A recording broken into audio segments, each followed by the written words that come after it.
Bueno, bienvenidos al podcast número 2. Estamos aquí nosotros, David Lora. Soy Andrés. Juan, Rubén.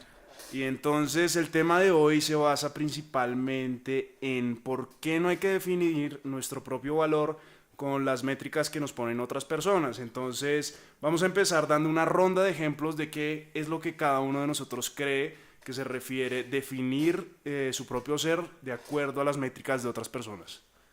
Si quieres empieza, Rubén.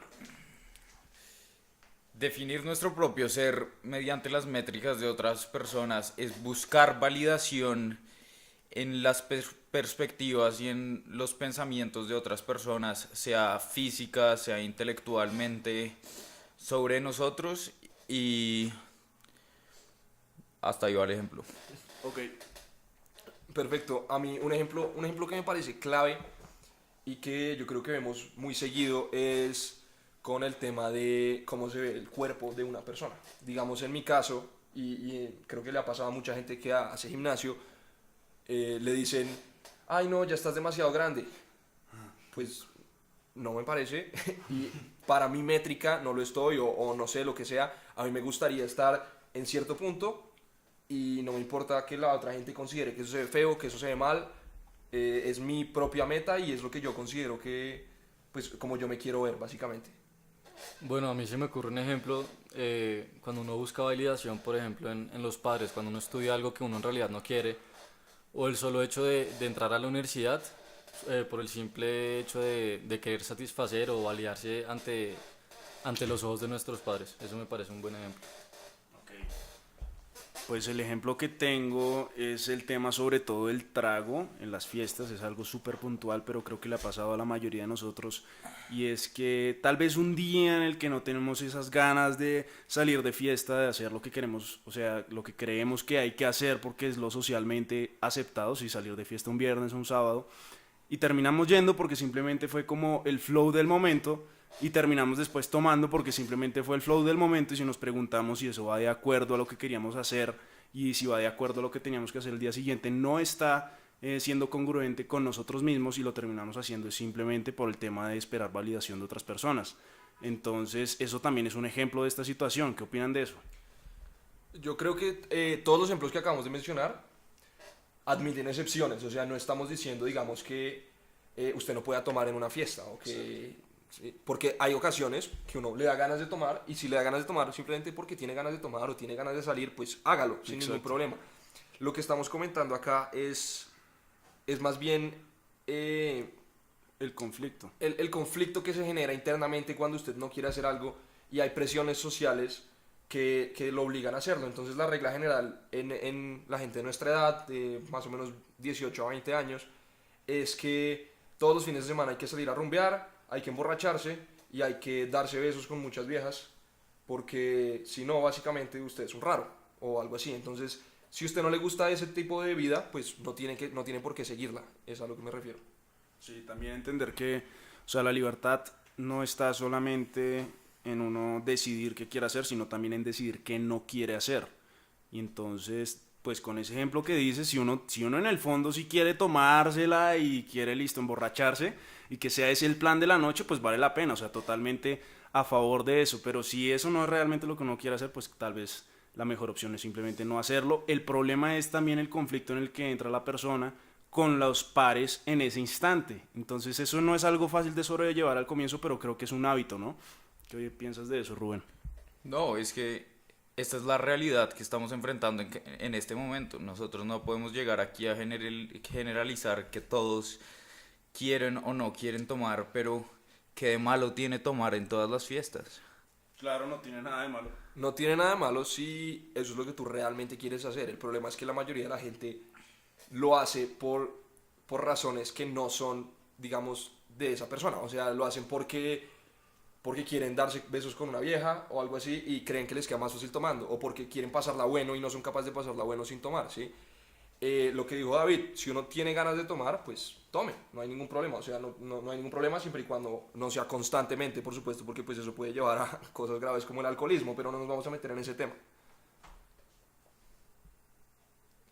Otra cosa que creo que es importante es mencionar que respecto a lo que dijo David, al principio va a haber resistencia por parte incluso de los amigos más cercanos de uno, de la familia, de todo, pero eventualmente eso se vuelve, las personas empiezan a respetar la disciplina y que uno esté tan enfocado en las cosas que realmente quiere, ¿sí? Al principio todos van a decir, ay, mucho raro por no hacer tal cosa, o por hacer tal cosa, o porque le guste tal cosa, pero cuando la gente vea la pasión con la que usted persigue sus metas y persigue las cosas que le importan, es inevitable que si son personas a las que uno le importa, es inevitable que empiecen a respetarlo y empiecen incluso a apoyarlo. O sea, solo es una resistencia momentánea al principio. Es algo que con constancia se logra. Me parece a mí que después de algunos días o incluso meses después de llevar un nuevo hábito que uno incorpora a su vida, va, ya va a ser algo normal en la percepción de la gente que lo rodea a uno, y uno se va a poder deshacer de todas esas percepciones o de esa presión social nada más por seguir lo que a uno le interesa. Eso es, por ejemplo, en mi caso con el gimnasio, a uno, cuando uno empieza un programa muy rígido y uno dice tengo que llevar una dieta necesaria, tengo que llevar una suplementación necesaria y tengo que llevar como un ciclo de sueño necesario, y uno renuncia a muchas cosas. Y al renunciar a esas cosas uno está creando en otra gente una percepción de esta persona es muy disciplinada y esta persona realmente sí quiere sí quiere los objetivos a los que le está apuntando. Entonces es algo bueno, y no solo se aplica en el gimnasio, también pueden ser metas académicas, también pueden ser metas en otros campos de la vida que van a ser muy valiosas a largo plazo, no pensando nada más en el corto plazo de que cómo puedo sabotear mis metas en el corto plazo nada más porque la gente me dice que lo haga. Eso me parece que es una falla en la perspectiva de las personas. Sí. Hay algo ahí muy importante que me gustaría resaltar, y es el tema de que la libertad yace en la capacidad de la persona de hacer algo disciplinadamente. Entonces uno siempre dice que es, retomando la idea de antes, uno dice pues la libertad está en que la persona, listo, quiero hacer tal cosa, pero eso quiero hacer tal cosa muchas veces son impulsos que vienen, por un lado, impulsos genéticos, el impulso simplemente a dormir, a la pereza, sí, porque es un impulso genético, no hacer todo 100% todo el tiempo de las veces, sino minimizar el esfuerzo y maximizar la ganancia. Eso es algo que todos tenemos en nuestros genes, eso por un lado. Por el otro lado, todos los impulsos que nos aplica nuestro medio ambiente social. Entonces, cuando uno dice yo quiero hacer algo, ese quiero está muy matizado y muy sesgado de esos dos factores. Entonces, el quiero real, ¿dónde está? Hay que pensar realmente introspectivamente y decir, ese quiero, si hace referencia a algo genético, a algo que simplemente es tengo hambre y tengo que hacerlo, o hace referencia a algo de presión social o algo de condicionamiento social, o hace referencia a nuestro verdadero yo. Entonces, siempre estar de acuerdo a ese verdadero yo, utilizar toda la disciplina que uno pueda para uno poder liberarse de esas ataduras que uno tiene. Yo creo que el valor de una persona disciplinada es poder sobrepasar todas las cosas que acabaste de mencionar. O sea, el poder de una persona disciplinada y el poder de una persona que se fija en sus objetivos propios, que realmente es lo que estamos tratando de hablar aquí en este episodio, es sobrepasar todas esas barreras naturales y sociales que hacen que uno no pueda llegar a sus objetivos. Sí, yo creo que la resistencia que estás mencionando, como las cosas que nos impone la genética, y pues sobre todo las que nos impone el medio ambiente social, al principio esas resistencias son causadas porque la gente se siente mal viendo que alguien está haciendo cosas que él o ella quiere hacer, pero que no son capaces de hacerlo por falta de disciplina o lo que sea, al principio. ¿A qué me refiero? No sé, cualquier persona que vea, o pues no cualquier persona, pero mucha gente cuando ve que alguien está teniendo éxito o está buscando y persiguiendo sus metas y haciéndolo de manera disciplinada y renunciando a cosas que no le interesan, uno se siente personalmente de cierta manera atacado. Uno dice, ¿cómo puede ser posible que esta persona sí lo esté haciendo y yo no? Y el mecanismo de defensa natural es simplemente decirse a uno mismo, yo no quiero hacer eso, ¿sí? O sea, yo no lo estoy haciendo porque no quiero realmente. Entonces toca ser capaz de pensar críticamente cuando uno ve a una persona que esté haciendo algo productivo. Si lo voy a criticar, ¿por qué lo estoy criticando? Es porque mis propias inseguridades se meten en el camino, y eso es algo que nos pasa a todos. Digamos, en mi caso, muchas veces cuando alguien es muy dedicado al estudio, yo digo, no debería ser tan dedicado, o algo así, y me pongo a pensar y digo, hombre, ¿por qué digo eso? En verdad es porque yo no he sido capaz de tener la disciplina suficiente para meterle 100%.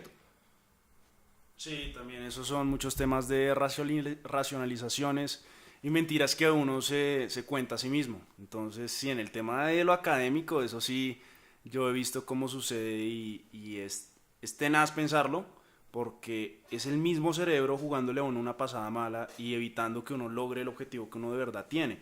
Entonces uno ve a la persona que se saca 9,5 en un examen y uno se saca 7 y uno dice, ay, pero es que yo estudié media hora y esa persona estudió 8 horas. Y ese cuentico lo tiene a uno ahí en el 7 o lo tiene uno ahí en el 6. Pero si uno dijera, oiga, hay que ser humilde, hermanos, o sea, es que eso es lo que hay que estudiar para sacarse el 9,5. Si quiere sacar 10, pues va a tener que estudiar, no sé, 12 horas, 13 horas, lo que tenga que estudiar y valorar eso. Y eso también lo hablamos en el episodio pasado, que es valorar cuando alguien tiene el éxito. Eso lo decía mucho Juan, y es respetar a esa persona que logró el éxito en ese ámbito y decir, jue madre, o sea, es un esfuerzo que esa persona realizó y más bien debería aprender en vez de autoengañarme y decir que no es válido. Sí, ¿qué puedo hacer yo para incorporar las cosas que hizo esa persona para llegar al éxito? O sea, ¿cómo puedo aprender yo de esa persona que ya es exitosa? Y eso es completamente valioso. No es estar en contra de esa persona y no es criticarla, sino es tal vez preguntarle o poderse meter uno en la vida de la persona para decir cómo puedo yo lograr este éxito por mí mismo. Por supuesto, si a uno le interesa lograr ese éxito, ¿no? Que viene muy de la mano con el tema principal que propusimos, y es pues ser acorde y actuar acorde a los pensamientos y sentimientos más sinceros de cada persona. Si a mí no me interesa que me vaya bien en la universidad porque tal vez me estoy dedicando en el tiempo que debería estar estudiando, me estoy dedicando a componer una canción o a lo que siento que es mi pasión de verdad, que no sé, puede ser jugar fútbol para llegar al más alto nivel, pues no hay ningún problema, ¿sí? O sea, es muy normal pues no sentirse atraído hacia estudiar 8 horas, pero el punto que queremos hacer es, tampoco por eso tiene o debe uno criticar a las personas que lo hacen, porque esa es su propia percepción de éxito. Cualquier persona que esté logrando llegar a su propia percepción de éxito es una persona que merece respeto, ¿sí? Porque para cada persona pues es un camino distinto y es un éxito definido pues de maneras distintas. Sí, a mí también me gustaría decir que en cuanto a actuar desde el interior del individuo, siempre va a ser más sano en cuanto a la salud mental y digamos a cómo uno se siente en el día a día. Saber que uno hizo algo porque lo hizo desde su propia, digamos, perspectiva, desde sus propias convicciones y no por, digamos, los reglamentos o, digamos, las reglas sociales que estén imponiendo otros sobre uno. Entonces siempre hay que pensar también en uno, qué es lo que más le va a afectar a largo plazo y qué es lo que más le va a ayudar. Y lo que más le ayuda a uno siempre es ser verdadero a sí mismo en lo que hace y en lo que piensa. Sí, eso se puede también transponer en todas las situaciones de la vida, ¿no? Si uno piensa, o sea, si uno piensa en un ámbito social y uno dice, el objetivo que tengo al decir cierta cosa, al comportarme de cierta manera, eso no es honesto. Y en ese momento uno no está siendo honesto con uno mismo. Y eso a veces pasa simplemente porque uno entra en una situación de nervios o en una situación donde tiene mucha expectativa de lo que los demás piensan de uno. Y eso es exactamente lo mismo que tú decías, Andrés, en el sentido en que los papás esperan de uno tal cosa. Y entonces uno actúa de acuerdo a esa expectativa que uno cree que ellos tienen y que en verdad ellos ni siquiera tienen. Ellos que en el fondo lo que quieren es que uno sea feliz. Entonces eso le causa a uno unas incongruencias que a largo plazo sí pueden ser detrimentales. Hablando precisamente de ese tema de los padres, me gustó mucho una frase que creo que le escuché decir a Gary Vaynerchuk, que es uno no debería actuar de acuerdo al, pues, acorde a lo que sus papás quieren, porque si lo hace al final va a terminar sintiendo resentimiento hacia ellos. Es decir, si yo hago lo que hago y dirijo mi vida de acuerdo a lo que mis padres quieren, al final voy a culparlos a ellos por no estar donde quiero estar. ¿Sí me explico? Y otro tema también que propone Gary Vaynerchuk, o sea, es una fuente que creo que cualquier persona que escuche esto le va a encantar, realmente de ahí sacamos muchas ideas y ese tipo es un crack. Él dice también que self-awareness es muy importante, o sea, como autoconocimiento y conciencia de lo que uno es y las capacidades que uno tiene. Y eso independientemente de ser emprendedor, de ser un crack en cualquier cosa, el tipo dice, está bien ser el número 5. Si usted es el número 5 a nivel mundial en quién sabe, construcción de tablas de surf, pues usted se va a tapar igual. O sea, usted tal vez no sea un trillonario, pero va a ser una persona que va a hacer, no sé, $50,000 al año a punta de su pasión. ¿Y qué es mejor, ganarse $50,000 al año haciendo lo que le apasiona de verdad o tenerse $80,000 al año haciendo un trabajo que le da una mamera? Entonces el tipo dice también, autoconózcase, entienda que el emprendimiento tal vez no es para usted, pero que eso no tiene nada de malo, y que tal vez la música no es para usted, y que tal vez lo suyo es un pedacito del océano del tema del internet, en el cual usted puede, entonces, en vez de hablar de música en general, pues habla de, no sé, el techno en el 2015 y cómo evolucionó, y usted hace un blog de esa vaina, y eso es lo que le apasiona, y a partir de eso usted la logra. Solo ese nicho puede ser suficiente. Exacto, como un nicho muy especializado incluso puede ser suficiente. Otra frase que leí en un libro es, cualquier habilidad tiene un grupo de fans. ¿Qué quiere decir esto? Que usted puede ser, su pasión puede ser el anime coreano del año 1993 y va a haber un grupo de gente en un mundo de 7 billones de personas, va a haber un grupo de gente grande que le guste ese tema. Y si es su pasión, pues usted va a encontrar un público lo suficientemente grande para poder vivir de ella. Entonces, Sí, con Pokémon Go aparecieron bloggers de Pokémon, o sea, ¿cuándo en la historia de la humanidad se ha visto que alguien pueda vivir, comprar su comida y comprar su techo a punta de bloguear de unos animalitos que no existen? ¿Qué? ¿Los Pokémon? exacto, sí, y eso es gracias en verdad al internet. Es una forma muy efectiva de encontrar gente que se apasione por lo mismo que usted se apasiona, y como pues no sé, danza indígena de los guayús, no sé, hay demasiados nichos muy pequeños que uno cree que no van a tener público, pero que probablemente lo tengan y estén ahí las personas repartidas alrededor del mundo, y lo único que hay que hacer es encontrarlas, y para eso pues el internet es una muy buena herramienta. Bueno, saliéndonos un poco de la discusión, ¿qué tips personales le podemos dar a una persona para que realmente pueda encontrar la validación, su propia validación personal y no la validación de otras personas? Okay.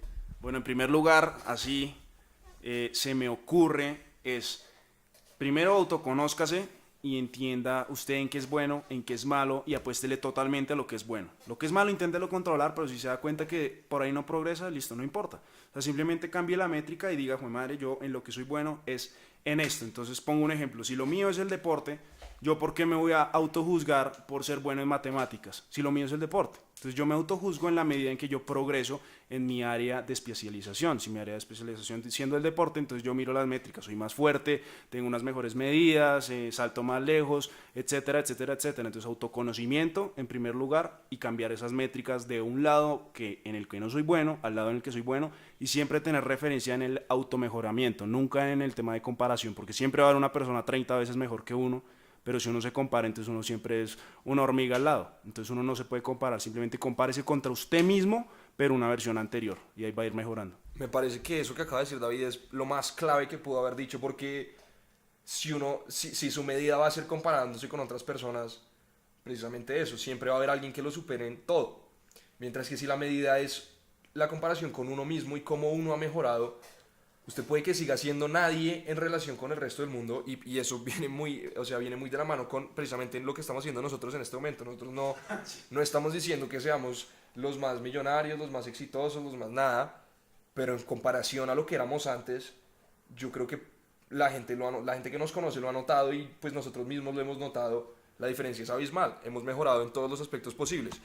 Bueno, yo también pues propongo algo puntual que puede hacer la gente para empezar a crear su propia, digamos, métrica de valor personal, y es simplemente usted de verdad, muy sinceramente y muy honestamente, decida y diga y sea sincero, decir le gusta o no le gusta las cosas que hace. Sí, las cosas que hace, y pueden ser las cosas más populares del mundo. Si a usted no le gusta el fútbol y es un hombre de 20 años, va a ser difícil porque la gente se va a burlar y la gente va a decir y yo no sé qué. Y pues no es mi caso, a mí sí me gusta el fútbol, pero si a usted no le gusta el fútbol, pues diga, no me gusta el fútbol y no voy a perder 2 horas viendo un partido de la Champions o un partido de Colombia que no disfruto, ¿sí? A eso me refiero. Y entonces decidir si le gusta o no le gusta lo que está haciendo y actuar acorde a eso sin importar qué tan popular sea el aspecto que le gusta o no le gusta. Bueno, a mí también me parece un ejercicio interesante. Hay mucha gente que tiene expectativas sobre lo que nosotros hacemos y lo que vamos a hacer en el futuro, y obviamente me parece muy importante analizar esas expectativas porque no siempre son malas, y es bueno tener en cuenta las opiniones de otras personas y en especial las opiniones de personas que valoramos, que sabemos que están donde queremos estar o que van en el mismo camino, que son por ejemplo nuestros amigos, familiares cercanos, que tengamos una mentalidad parecida. Entonces no siempre hay que, digamos, descartar digamos, las expectativas que tienen otras personas sobre nosotros, sino que analizarlas, ver si nos sirve a nosotros para nuestro objetivo que tenemos en mente, y si no, pues obviamente uno mismo plantearse sus propias metas y validaciones respecto a estas.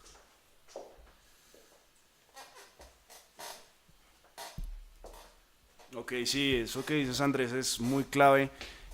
Plantearse, o sea, no ignorar totalmente la opinión de la otra persona, porque si lo dices por algo, o sea, si 30 personas te dicen, hermano, te estás vistiendo mal, o sea, no es como decir, no, es que mi métrica es vestirme, no sé, con camisas con huecos, pues esa no es una métrica, o sea, eso es algo que te inventaste y ya se puede convertir incluso en un capricho. Entonces ten en cuenta ese ejemplo que te está diciendo la gente. Oye, si te estás vistiendo mal, pues al menos analiza las 30 opiniones, compáralo con tu alrededor, mira si tu camiseta sí tiene huecos o no tiene huecos, y ahí pues toma una decisión sabia y congruente de acuerdo a lo que tú quieres, pero también teniendo en cuenta esa información que te están dando. Exactamente, incorporar las métricas de los demás en su propia métrica. Eso es básicamente lo que quiso decir Andrés. Sí, o sea, no es... A ver, porque aunque no nos guste o aunque nos guste, vivimos en una sociedad y en una sociedad hay que interactuar con otros individuos. ¿Sí? Y es importante en ciertos aspectos lo que estos individuos piensan. A la hora de buscar un trabajo, usted puede ser el man más seguro del mundo y lo que digo, y querer vestirse con camisetas con huecos, pero si va a la entrevista, probablemente no lo contraten. Entonces, no se trata de traicionar sus propios sentimientos, pero de conseguir crear una métrica que sea al mismo tiempo acorde con lo que usted quiere, pero acorde con lo que usted necesita para pues para progresar o para alcanzar sus metas. Y otra cosa que quería mencionar es precisamente otra cosa que mencionó David, que también me parece muy clave, y es las opiniones que le den a usted otras personas, ¿sí? Cualquier nivel en el que estén esas otras personas, pueden ser las personas más exitosas o menos exitosas del mundo. Usted toma la información que le dan, dígale muchas gracias por su consejo, analice lo que le están diciendo y después decida usted mismo si quiere seguir o no ese consejo.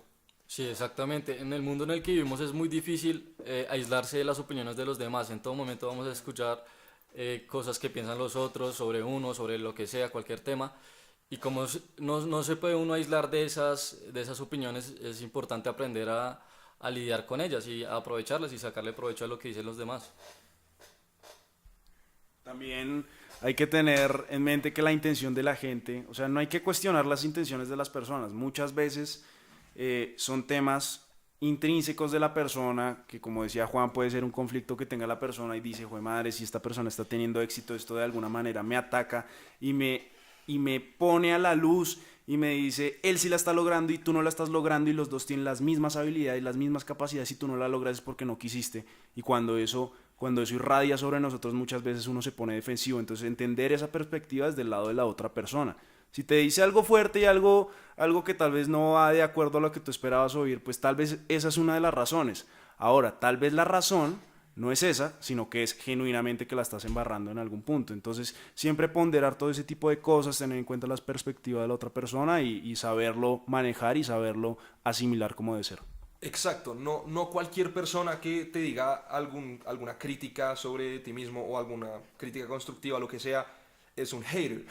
O sea, puede ser que la persona se preocupe por ti y realmente se dé cuenta como, hey, te estás yendo por el camino que considero que no es correcto para ti. Entonces, toca mirar de dónde viene esa crítica, si viene de una fuente cercana, de algún amigo, de algún familiar que uno sabe que se preocupa por uno, o si viene de algún comentario en un post de Facebook de alguien desconocido que dice, oiga, este podcast me pareció una mierda, ustedes no saben nada y no lo voy a volver a escuchar. Pues ok, esa es la opinión de la persona, no hay ningún problema, pero nosotros seguiremos haciendo el podcast y intentando mejorar. Pues si la persona le parece una mierda es porque no está perfecto, ¿sí? Entonces uno puede primero sacar provecho de esas opiniones y segundo pues ignorarlas y no dejar de hacerlo, no dejar de hacer el podcast y seguir mejorando. Eso también es una enseñanza que intentamos transmitir a través del ejemplo, y es, si uno tiene una idea, pues empiece pequeño, así no se sienta bien, porque va a ser totalmente desconfortable, o como se diga, empezar, porque es que, sí, totalmente incómodo, exactamente, Juan, sí, incómodo. Entonces, pues empezamos, nuestro primer capítulo realmente lo vamos a volver privado porque no nos sentimos a gusto con ese contenido, pero aún así va a estar subido y va a ser una razón de chiste en el futuro, pero vamos a ir progresando, y simplemente la cuestión es intentar enseñarles a través del ejemplo que cualquier idea que tengan, sea ir al gimnasio, sea escribir un libro, sea componer una canción, pues empiecen chiquito y no les importe la opinión de la gente, porque es que cualquier persona que hoy en día es grande empezó pequeña en algún punto, y es imposible empezar siendo un crack en cualquier cosa. Entonces, pues esa es básicamente la enseñanza. Sí, empiece y embárrela si es necesario, pero empiece. Es mejor empezar y embarrarla que nunca empezar, ¿sí? Y lo bueno de empezar y embarrarla es que a la próxima ya no la va a embarrar tanto. Entonces, del podcast anterior que mencionaba David, me parece que lo pudimos haber hecho mejor, presentamos una imagen que no nos convenció del todo, entonces lo vamos a volver a hacer, lo volvimos a hacer y estamos siguiendo adelante y grabando el siguiente episodio, y considero que cada vez nos está quedando mejor y cada vez nos va a quedar mejor y cada vez nos vamos a volver mejores en todos los temas relacionados con esto, y eso aplica a todas las áreas y todas las cosas de la vida. Entonces hay una curva de aprendizaje también en todo esto, y es, al comienzo, cuando uno empieza a hacer algo, yo recuerdo mucho cuando empezaba a ir al gimnasio. O sea, yo ni siquiera podía hacer el ejercicio bien. Simplemente cogía la barra y cuando la subía haciendo un ejercicio de pecho, la subía un lado más rápido que el otro, una parte más... O sea, no hacía ni siquiera bien el ejercicio, que es lo más básico. Entonces al comienzo era sin peso. Entonces yo iba a levantar nada. Y yo soy un tipo grande, entonces la gente me miraba raro y decía, oye, este man no levanta nada. O sea, pues sí, me vale culo. Y ya, y toca seguir, porque así es que uno mejora. Exacto, y usted cuando se enfrenta a esa situación de verse, digamos, humillado y sentirse incómodo en el gimnasio, sigamos con el ejemplo del gimnasio porque es muy bueno para ilustrar. Sí. Usted tiene dos opciones. Uno, que es el camino que lamentablemente la mayoría de la gente toma, y es, dejo de ir al gimnasio porque me siento incómodo. El instinto natural es cerrarse a las cosas con las que me siento incómodo, dejar de ponerme en situaciones incómodas. Y la otra opción es, ok, me vale culo que me miren feo, que se rían, que sea lo que sea, que se burlen. Voy a llegar a mi casa, busco en YouTube cómo hacer el ejercicio, aprendo cómo hacer el ejercicio y a la próxima no la embarro tanto. Y luego a la próxima la embarro todavía menos. Y así poco a poco usted va mejorando y eventualmente, antes de que se dé cuenta, va a ser, no un experto, pero va a ser una persona que sabe mucho y sabe perfectamente cómo entrenar y sabe perfectamente cosas de nutrición, porque es una curva de aprendizaje que toma tiempo.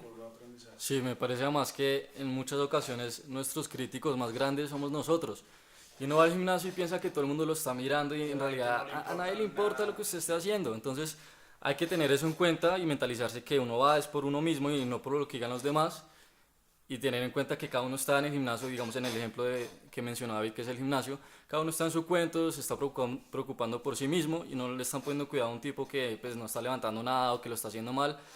Y es importante tener eso siempre en mente. Y uno tiende a pensar siempre en el peor escenario posible, y el peor escenario posible es ese, que llegue un man súper grande y se le burle en la cara y diga, jaja, miren este imbécil. Eso no pasa. Pero eso no pasa. De hecho, lo más probable es que ese man súper grande haya pasado por lo mismo. Exacto. Y sabe cómo de difícil es empezar, y entonces ¿qué va a hacer? Le va a ayudar y lo va, digamos, tomar bajo su ala y lo va a ayudar a mejorar, ¿sí? Entonces, no mirar el peor escenario posible, tenerlo en cuenta, ¿sí? Porque puede que pase, pero saber que realmente no es probable, y eso lo mismo aplica en todas las áreas de la vida. Sí, la autocrítica flagela a muchas personas y nosotros nos autocriticamos diariamente, prácticamente todo el tiempo. Entonces, otra cosa que invito a las personas es cómo saber lidiar con esa autocrítica, y me parece que deberíamos hacer capítulo de este podcast, de Próximo. uno de los próximos, cómo lidiar por la autocrítica. Pero ahora lo único que quiero decir es cómo yo puedo hacer que esa autocrítica se vuelva motivante hasta cierto punto. Sí. Porque existen niveles de autocrítica.